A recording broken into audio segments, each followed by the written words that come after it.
The waters of Singapore may soon be the source for Singapore's growing thirst for electricity.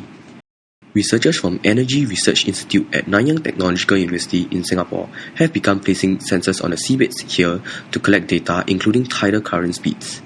If all goes well, tidal currents may be joining solar and wind technology in providing renewable energy for Singapore soon. In selecting the sites of St. John Island and Pulau Sebarok, researchers consulted Maritime Port Authority for sites free from maritime traffic. More importantly, these sites had to have a strong tidal current to generate energy. You also have tidal currents, which happen frequently and very periodically. Very reliable, predictable source of energy. We did study the available space for tidal turbines, and there seems to be a lot of space that's capable of handling up to a certain level of 250 megawatts. That's approximately 1.5% of Singapore's electricity demand right now.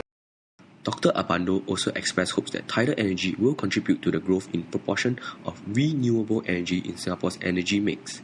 However, what may affect the take-up rate of tidal current energy by the Singapore government may ultimately be its cost.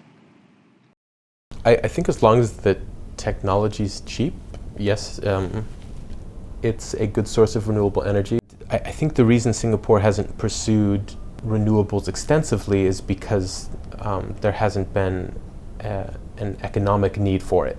As renewables become more affordable, Singapore will continue to expand its renewable offerings. Will the sea be Singapore's answer to its energy future? It remains to be seen as the data from the sensors continue to flow in.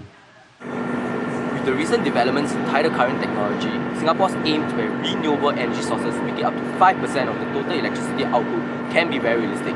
With more green and clean technology, it's likely to set Singapore towards a path of sustainable future. This is Daniel Neo in Singapore for Youth Climate Report.